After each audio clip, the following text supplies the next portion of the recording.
Hi, you're watching SkillSheen, and in this video I will try repairing RO pump. We will try to use as less of replacement parts as possible and in turn make this function like a new. Also I will tell the reason of pump failure and how can we prevent it and what tools are required to perform this work. Before working on the pump, make sure the motor works when connected to the power supply.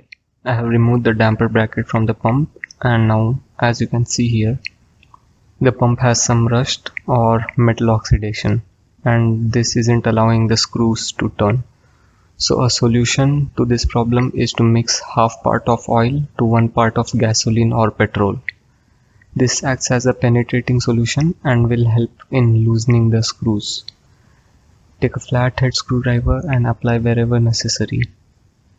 Leave it to soak for overnight. Now that it has been soaked, you need a Torx tool set. For these screws, you need T20 and T25 Torx screwdriver. Now let's just unscrew these. The problem in this pump is it leaks from the head section. For this reason, we have two options, that is, to replace the head or to replace the diaphragm. So in this case, we are replacing the diaphragm, and I will tell the reason later.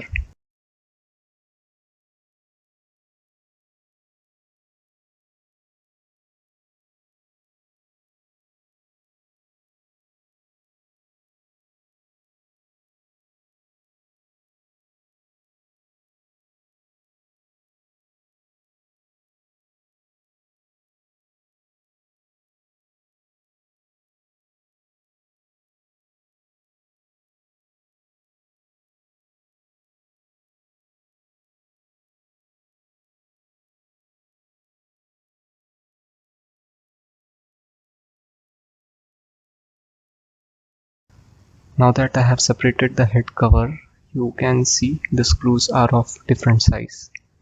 So I need to keep them according to their original place. This is the diaphragm cap, and removing this we can see the diaphragm. The diaphragm is held on with these plastic caps. To unscrew these plastic loops, you need T20 screwdriver.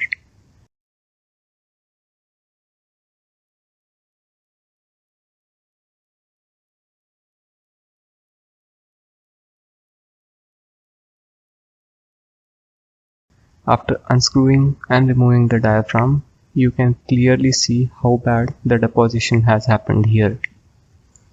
This pump had a major leak issue and was operated in the same condition for a long time. You can see here that I am able to rotate the swash plate kind of assembly. This is the reason I am not replacing the whole head assembly, as the bearing is still good. There is a very small hole which is not visible in the camera, but this was the reason of leakage. Now I will clean the head, the swash plate assembly and all other parts. Now that I have cleaned everything, I'll just put liquid grease in the bearing section just to avoid future rusting and to lubricate the bearing.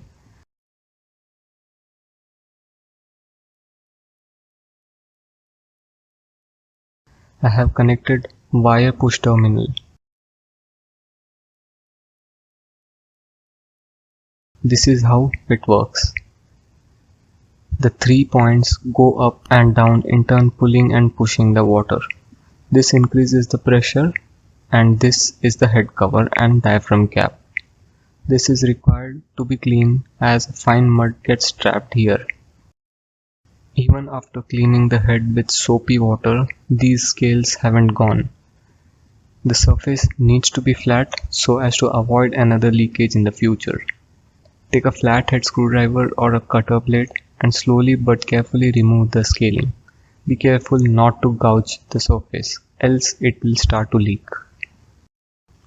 The new diaphragm has arrived, and let me unpack it. And as you can see, these matches.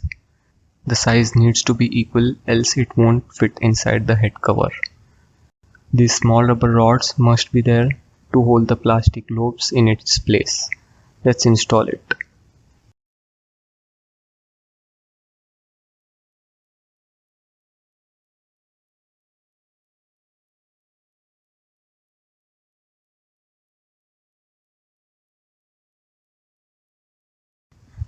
Putting back the head and screwing these plastic loops, tightening the screw till it is firm. Do not over tight it or it may slip the threads. Let's put the diaphragm cap and these springs along with the plastic inserts.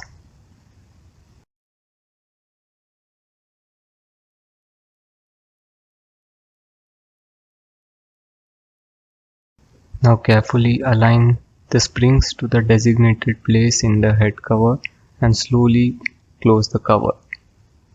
Tighten the screw in star pattern.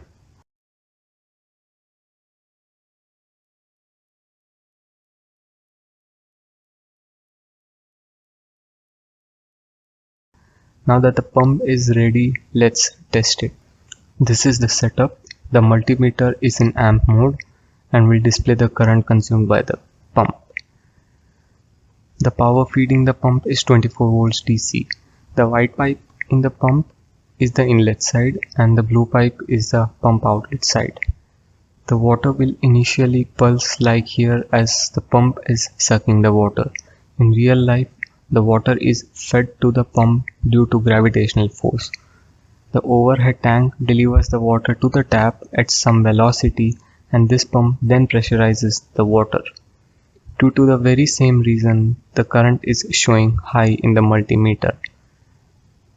When I checked the current consumption by directly connecting it to the tap, it was around 0.33 to 0.35 amp as rated.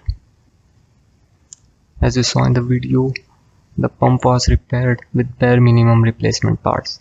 Usually, some technicians just quote for a new pump.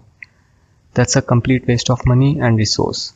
And about the pressure, since I don't have a pressure gauge, I connected it to my home RO filter and it functioned as intended. I ran it for about 25 minutes and there was no sign of leakage from the head.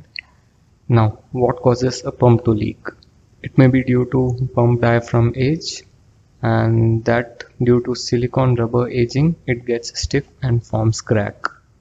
Another reason might be the RO membrane being choked up. Due to that, the back pressure increases and hence damage the diaphragm. The last but least known issue might be due to the flow restrictor being choked. When that happens, all the reject water builds back pressure on the pump outlet side, damaging the diaphragm. In all the above cases, replacing the parts with their respective replacement will definitely solve the issue. I hope this video was of some help to you. Thanks for watching. Bye.